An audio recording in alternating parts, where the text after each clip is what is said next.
Welcome to this video. Thank you so much for tuning in and sharing in this now moment with myself and with one another.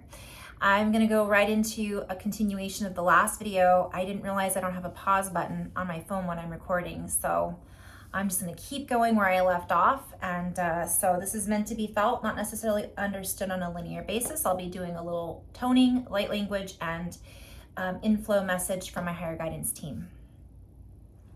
And all right.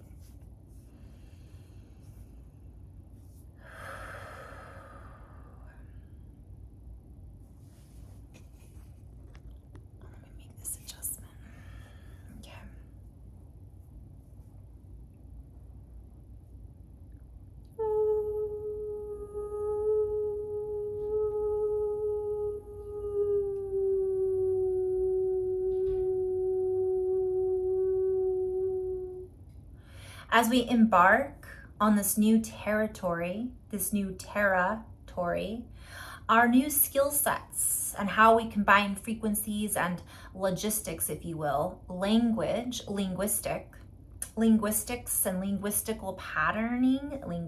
patterning in the all begins to reset. It begins to change and confer, if you will. I'm hearing conference.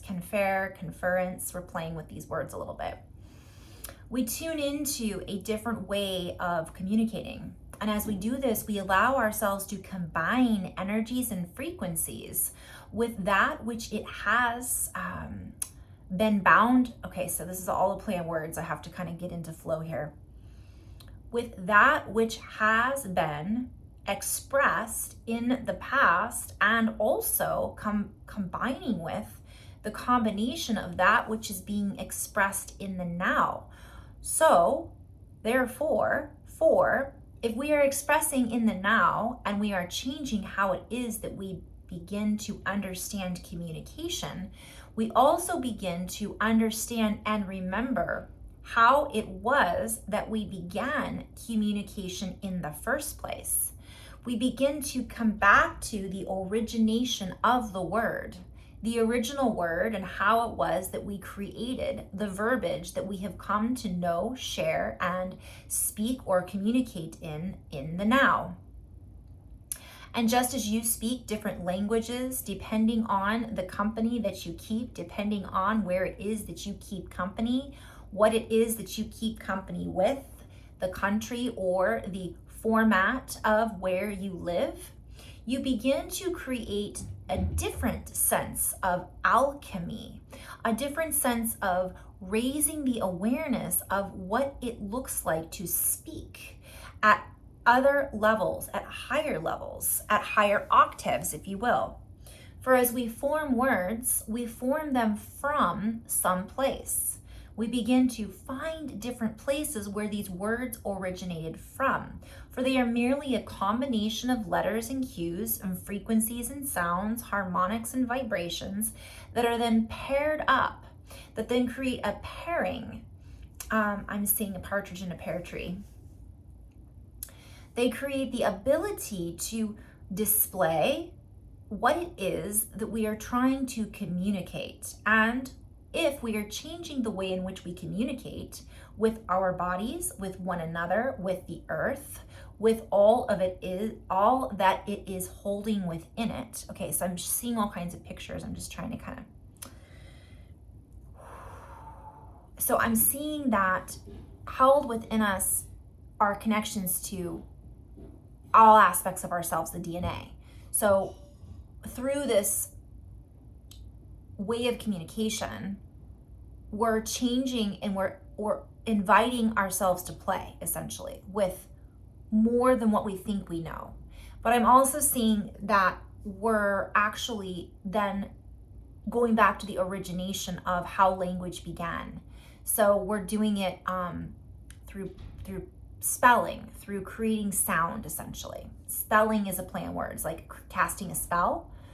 So if we're changing as a human and we're becoming more in tune with our hearts and more in tune with our extrasensory abilities, then the words that we use or the energy behind them is also changing. So how we communicate our language also has to evolve in order to meet that. If that makes sense? For certain words hold a mathematical code, a mathematical cue, a geometric display, that which it is that we view through our lens of perception, our lens, our view. And as we begin to expand our view, we begin to move into a higher application. We begin to find different sets or needs to find higher application for the sets that we are now playing in. Set, like a set music or a set tune. Also, geometry set, patterns, different pairs of words and letters and shapes. And this is difficult to display in some cases in a linear way, in a vocalization, one might say. So let us move into the music again for a moment, and the sounds and the technology that we are essentially expressing through in the form of sound. Taking a deep breath in and a long exhale.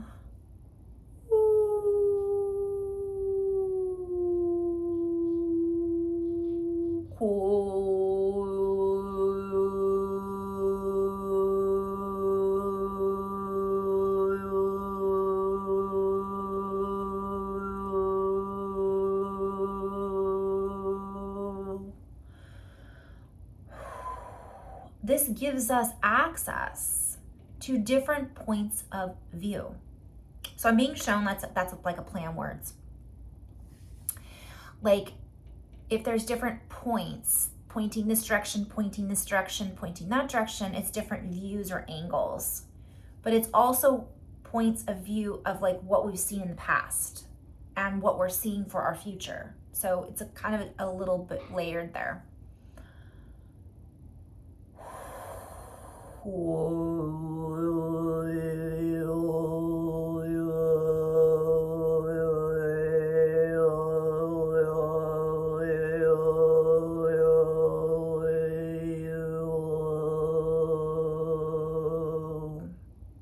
Kia o este makoi ni ti ste ni kia o kwa o he ni kwa mai tu ste wa ne ko ne he wa e tiki wa este ne wa ku mo o he ni kia ia wa ku ni ki ste di ki ne ko ne te ki ne wa he ne ki wa este ne kia ya ro re loro kor este le het e kile na tini Tile no kotia wala e titi stole ne pora he ne le to ko le ne ki tiki ne he ne kila ora he in kila e he stole hena tole he tikira anna titi ala hak ora hene ti stiri hek ile hene titi tikira hora etine ora estera hak ora kuene a e anako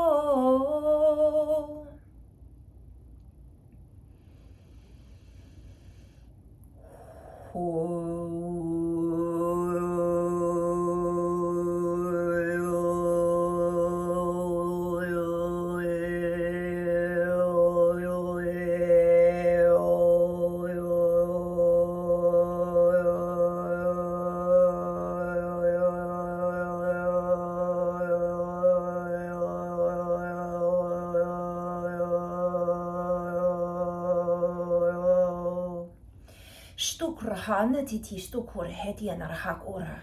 Ti sturhuk ur heti nekerhar uti strora natatea rahane kira. Sture ene yara rokur heti titi rahaki sturora.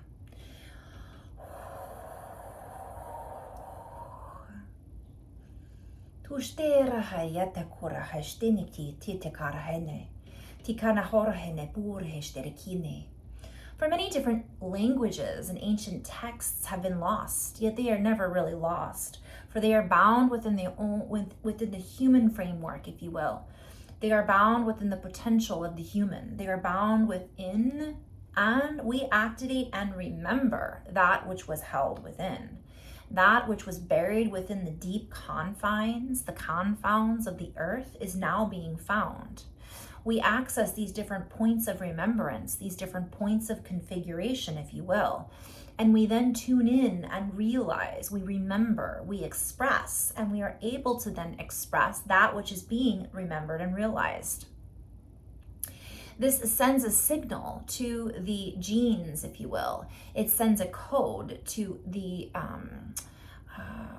lines that the genes are attached into, the different points or alphabets, if you will. The letters are then recoded in order to access deeper codes of remembrance. So I'm being called just to speak about this just for a second. I was hearing which comes first, the chicken or the egg. It's the DNA that's activating, that's causing us to remember these languages. But also, as we speak or make these sounds, it brings a charge. It brings up a charge through the layers of the confounds, it's a play on words, of the body. And it helps us to then ping like a little pinball machine and highlight different memories, different frequencies, different songs, different harmonics, whatever it might be. And then what that does is that we say that activates the DNA, right? But I'm not activating your DNA. You are essentially already activating it by evolving, by living, by experiencing, by growing, we'll say, by expanding. So in essence, all this does is it creates a sounding board. It creates a geometrical configuration within this ether, within this fluid of reality that essentially allows us to then ping off of one another. And we then activate within each other these potentials, although we are all one in theory. So essentially, I'm not activating you and you're not activating me. We're already that. But this kind of gives the ability, when we make these sounds, when we feel into these frequencies, all it's doing is assisting us in remembering more. And when I say remember, we think of a memory as a past thing. But if you look at time as not being past or present, not being just in the past, it's also in the future. So we can be remembering the future as well. And we're essentially creating this charge and bringing it all in us now. And as we do that, we're now remembering that we're not separate, or we're remembering that these lost languages and texts are something that we already remember. We already know it. We just forgot it. So as we access these different layers, more and more begins to come up as we expand out to connect with those energies, feelings, frequencies, writings that were lost in the shuffle. When I say lost in the shuffle, I also am brought back to the DNA. So our DNA is shuffling, and this has been proven that our DNA can mutate, essentially.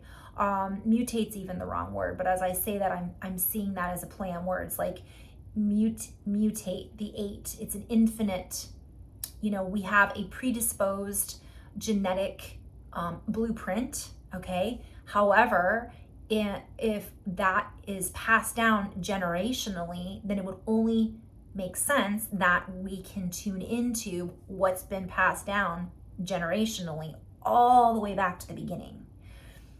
And then thinking of that chain, and there's such a thing called jumping genes. I've talked about this a lot. They share that, there's certain mutations that occur from the genes will move around. And this is something that science knows, but not necessarily all of us are aware of that. So, okay. I'm just going to end on that note, and just to be continued as always. So I'm being invited to remind everybody to use your sound and your own song to find your own voice, and to allow that to clear a clear channel of communication to your cellular network. Play on words, right? Or hello, cellular network, inside as within, as so without. So have fun playing and kind of activating those codes within us, or remembering, or so on and so forth. Namaste. Thanks for tuning in.